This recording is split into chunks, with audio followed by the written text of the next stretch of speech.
Ayan. Sige, tayo po yung mga kaupo na sa ating mga upuan. At ngayon po ay ang unang araw ng Disyembre. Sino po rito ramdam na yung simoy ng hangin? No? Pinapanood ako, sabi niya, ramdam ko na yung simoy ng Pasko. Pero yung simoy ng pera, sabi niya, hindi ko maramdaman. Pero alam niyo po, ang tunay po na pagdiriwang ng Pasko ay tungkol po sa ating Panginoong Hesus. At naalala ko po yung isang composition ng isang nag-compose nito at hindi ko na maalala yung kanyang pangalan at lagi niyang sinasabi doon sa kanyang composition na yun na kung wala si Jesus ay wala ring Pasko. Kung wala si Jesus ay wala ring Pasko. Sino po naniniwala doon? Amen? Kaya baka ngayong darating na mga event po natin ay maririnig niyo po ulit yun, yung kanta na yun at baka meron yatang maghahanda ng special number po rito na sa pamagitan ng kanta na yon na merong tsokolate, ano po ulit yung mga kasama doon? Merong hamon. Yun. Puto bongbong. At excited na tayo doon. Sino po excited doon? Amen? Sige, ngayong umagang ito at dahil ngayon po ay panahon na ng Kapaskuhan at nais po nating i-welcome ngayong umagang ito si Kuya Obet. Kuya Obet, magandang umaga po sa inyo. Natutuwa po kami na nakasama po namin kayo ngayong umagang ito. Okay, meron po bang first timer? At welcome po sa ating lahat ngayong umagang ito. Dahil ngayon po ay panahon na ng Kapaskuhan, ang ating mensahe po ay patungkol sa pagsilang ng ating Panginoong Hesus. Dahil doon naman po nagsimula ang Pasko. Tama po ba yun? Ang pagsilang ng ating Panginoong Hesus, ang pangako ng ating Diyos na mayroong isisilang na isang sanggol na lalaki at papangalanan ng Hesus, Emmanuel, doon po nagsimula ang pagdiriwang ng Pasko. Bago po tayo magpasimula, tayo po muna ay manalangin. Lord, salamat po ngayong umagang ito. At ang aming dalangin, samahan niyo po kami hanggang sa matapos ang gawain na ito. Gamitin niyo lamang po ako, Panginoon, na daluyan ng iyong mga salita. At ngayong umagang ito, yan niyo po na maging blessing po ito, maging kalakasan po ito, maging paalala po ito sa aming lahat ngayong umagang ito. Holy Spirit, patuloy ka namin na inanyayahan, ikaw lamang ang aming maging guro ngayong umagang ito. Salamat po. Ito ang aming dalangin in Jesus' name. Amen and amen. At simulan po natin ang kwento dito po sa Matthew chapter 2. Matthew chapter 2. At kung babasahin niyo po itong Matthew chapter 2, ito yung pagdalaw kay Jesus. At kapag sumasapit ang Pasko, merong tatlong hari na nagiging bida, na pinangalanan ng mundong ito. Okay, magtatanong po ako, sino rito yung ibinigay na katawagan ng mundo na naalala niya pa yung tatlong pangalan na yon? Si Melchor. Huwag kayong magkakamali. Baltasar at Gaspar, At yun po yung bansag ng mundong ito. Pero pagka pupunta mo yung Biblia, ang binabanggit po rito ay mga pantas, mga matatalino. Kaya nga, babasahin ko po itong Matthew chapter 2 at sisimulan ko po dito sa verse 1 hanggang 10. Matthew chapter 2, verses 1 to 10. At sabi po rito, panahon ng paghahari ni Herodes sa Judea nang ipanganak si Jesus sa Bethlehem.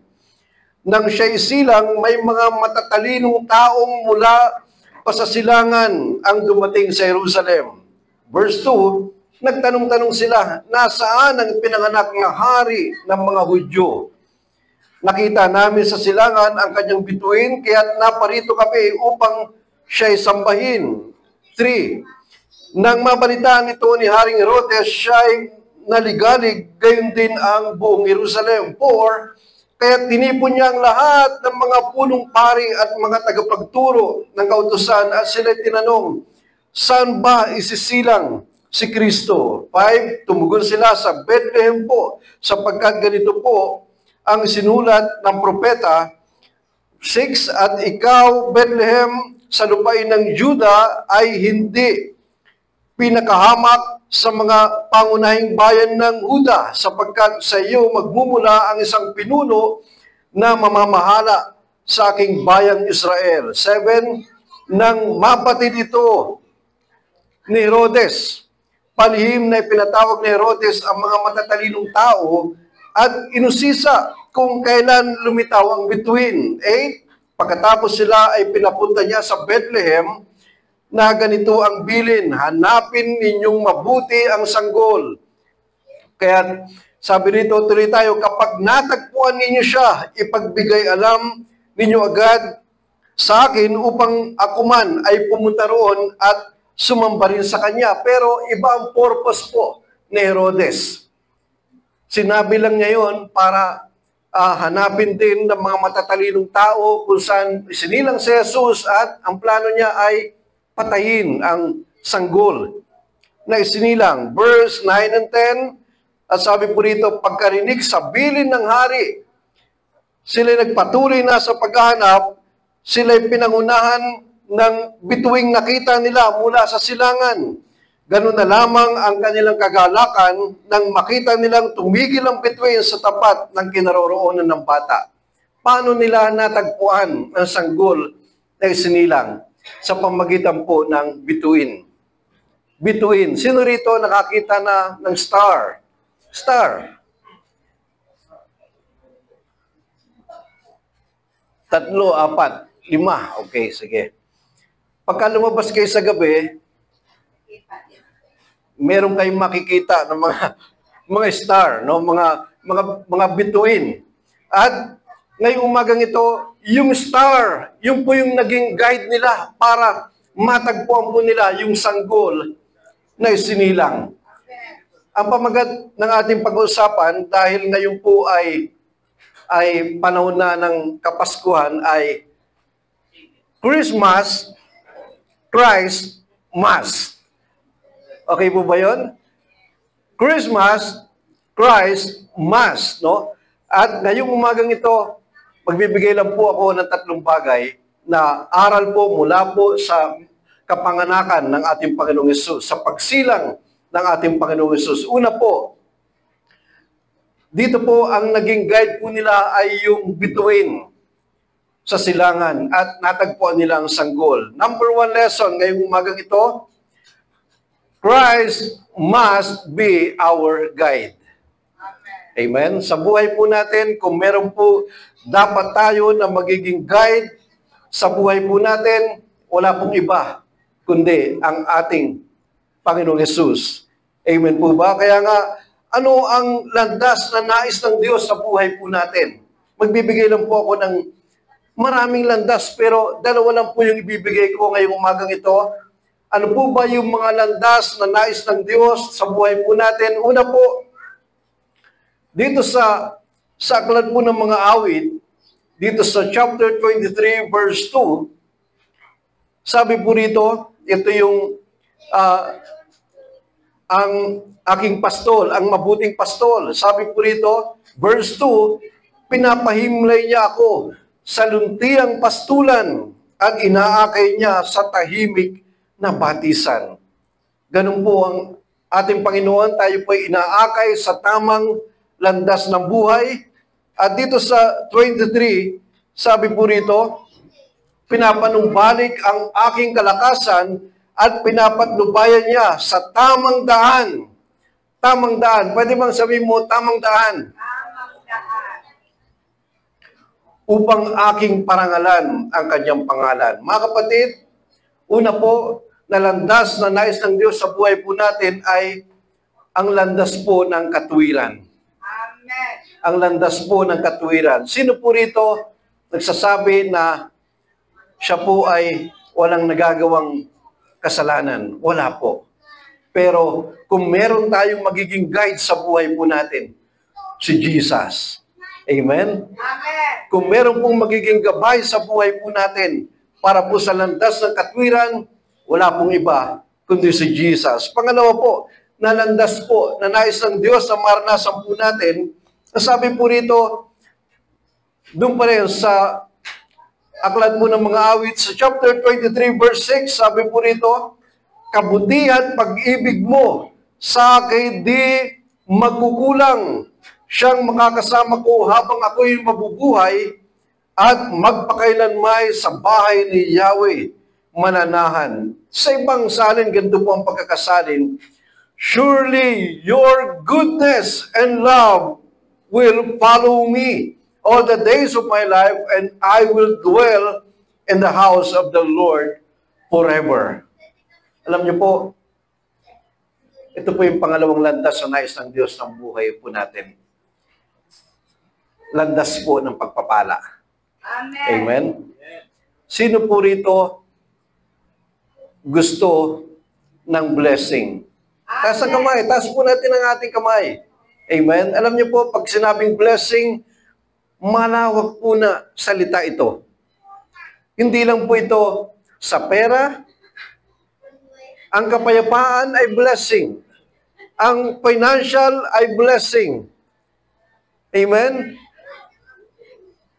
Ang tahimik na buhay ay blessing. Ang masayang buhay ay blessing. Ang ikaw ay buhay pa hanggang ngayon, ito ay blessing. Amen? Kaya nga, sige, palagpakan po natin sa Lord, huwag tayong mahiya. Kaya nga, alam nyo, nagdaan po yung pandemic, nagpapasalamat po tayo. Dahil hanggang ngayon, buhay tayo. Amen? Buhay tayo. At alam nyo, itong petsa na to, hindi ko po ito makakalimutan. 3 taon na ang nakakalipas. December 1 po yun. Pagtuntong ng December 1, nasa ospital po kami noong 2021. At halos maubos namin yung araw ng buong December na yon. At nagpapasalamat, minsan pa nagpapasalamat po ako muli sa Panginoon sapagkat yung pangyayari na yon sa aming buhay, naramdaman ko kung gaano kabuti ang Diyos. Yung bagay na hindi namin kayang bayaran sa ospital, na umabot ng almost 160,000. Pero bukod yung gastos ito, bukod yung mga gamot na binibili, no? Yung mga na-ospital na sigurado makaka-relate kayo rito, yung tinutukoy ko na 160, yun yung bill doon sa ospital. Pero yung mga gamot na binili doon sa labas, may mga ginamit ng Panginoon, pero nung babayaran namin yung bill, merong ginamit ang Panginoon na proseso doon sa ospital at wala po kaming binayaran. Maski piso doon sa loob ng ospital. Kaya, salamat sa Lord.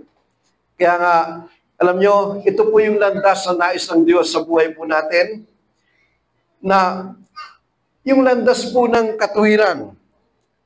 At pangalawa po, yung landas po ng pagpapala. He guides us to the path of righteousness. He guides us to the path of blessings.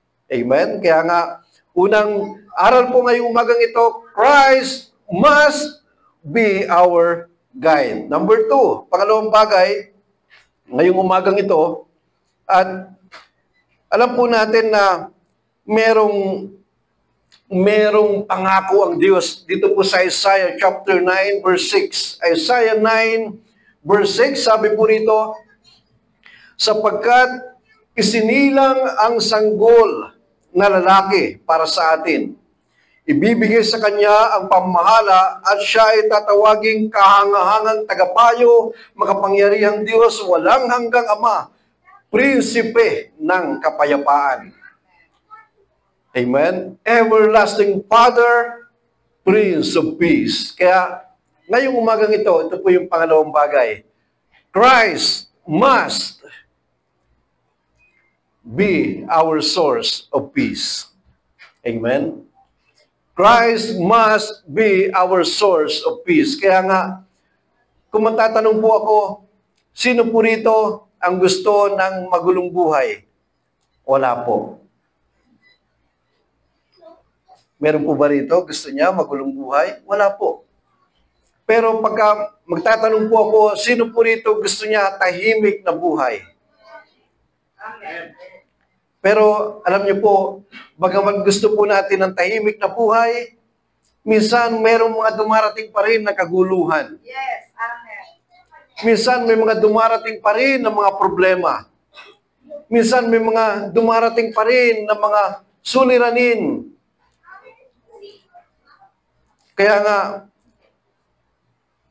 ang ating Panginoong Yesus, siya po ang prinsipe ng kapayapaan. Kung meron kang Jesus sa buhay mo, meron kang kapayapaan. Amen. Amen? Pwede bang titigan mo yung katabi mo sa likod, sa kaliwa, sa kanan, sa harap? Pwede bang titigan mo mukha bang mapayapa ang kanyang buhay? Sige po. Amen. Sapagkat, alam niyo po, ang kapayapaan ay matatagpuan lamang po natin sa ating Panginoong Yesus. John 14:27, sabi po rito sa Contemporary English Version, I give you peace. The kind of peace only I can give. It is not like the peace this world can give. So, don't be worried or afraid. Yun daw pong kapayapaan na ibinibigay na bumula sa ating Panginoong Yesus, kakaiba sa kapayapaan na ibinibigay ng mundong ito. At alam niyo po, ang kapayapaan, ito po ay hindi po mabibili ng pera. Amen. Amen? Marami po mga tao na sobrang yayaman, maraming mga buildings, pero minsan, hindi po mapayapa ang kanilang buhay. Paano mo masabi, Pastor? Kasi ang kanyang bodyguard, 10. Kung talaga mapayapa ang buhay mo, dapat kahit maglakad ka, mag-isa ka lang, tahimik ang iyong buhay, at si Jesus ang source of peace. Yes. Hallelujah. Amen? At alam nyo, kapag kilala natin si Jesus, maaari nating maranasan ang kapayapaan. Yes. Amen po ba? Sige, palakpakan natin si Lord. Kaya nga, ngayong umagang ito, nakakadalawa na po tayo. Christ must be our guide.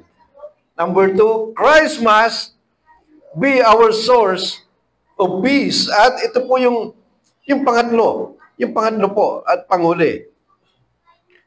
Dito po sa kwento, dito sa Lucas, Luke chapter 2. Sige po, puntahan po natin. Sa Luke chapter 2, ito po yung kwento na kung saan pagsilang din tungkol sa ating Panginoong Yesus. At siguro, basahin ko din ito, no? Mula verse 1 hanggang verse 9 hanggang 10. Sabi po rito, nang panahong iyon, iniutos ni Emperador Augusto na magkaroon ng census ng lahat sa nasasakupan ng imperyo ng Roma. 2.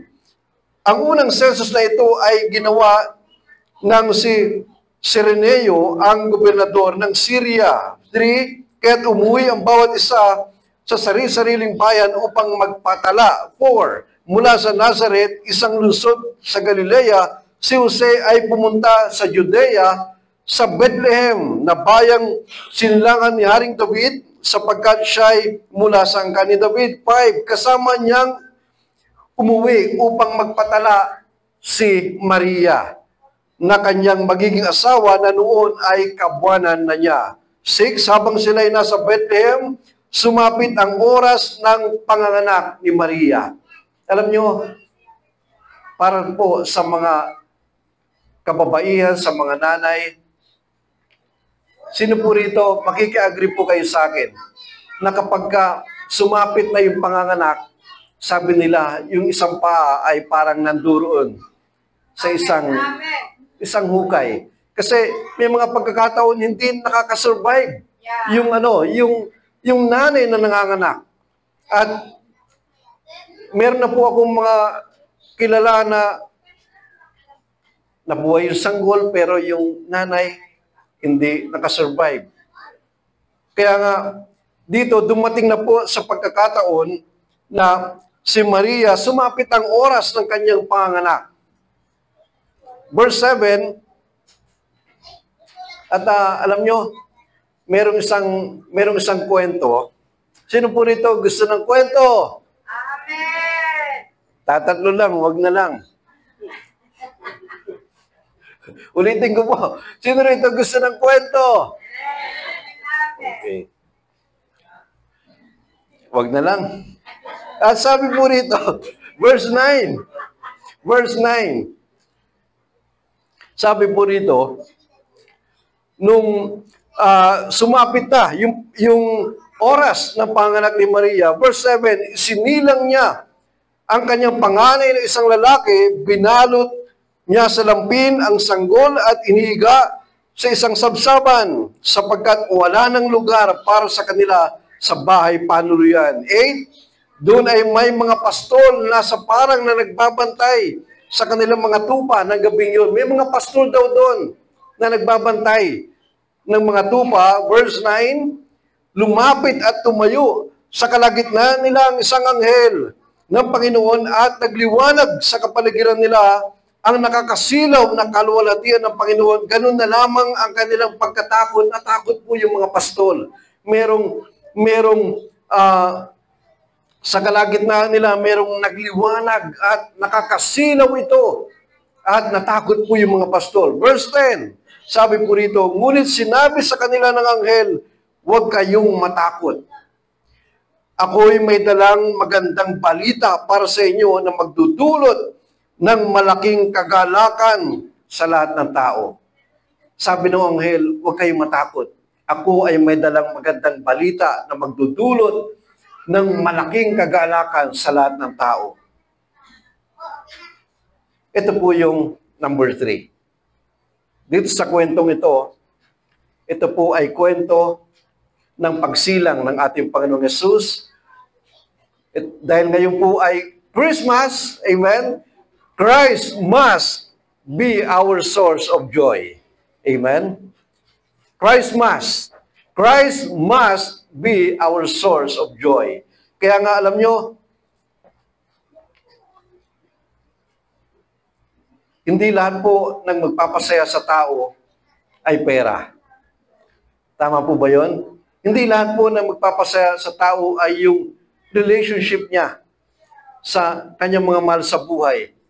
Ang tunay po na magpapasaya sa atin ay ang connection po natin sa ating Panginoong Yesus. Amen? Kaya nga, Christ must be our source of joy. Amen? Pwede bang titigan mo yung katabi mo sa kaliwa, sa kanan? Mukha ba siyang masaya? Amen? At ano ang ginagawa ng taong masaya? Diba? Naalala ko yung tinuro sa amin ng teacher namin, kung ikaw ay masaya, tumawa ka, no? Okay? Sige, bibilang ako ng 3, no? Siguro, bahala ka kung anong gagawin mong pagtawa, no? Pwedeng, pagka nahiya ka, ganon. Pagka medyo hindi ka naman nahiya, pwedeng, ha. Okay po ba yun? 1, 2, 3, ha. Hallelujah! siguro, titigan mo yung katabi mo. Ito. Okay. Okay, titigan mo. Sige, dapat karap mo yung katabi mo. Okay, bibilang ako. Titigan mo, mata sa mata. 1, 2, 3. Ha, ha, ha. Ha, ha, ha. Ha, ha, ha. Ha, ha, ha. Ha, ha, ha. Ha, ha, ha. Ha, ha, ha.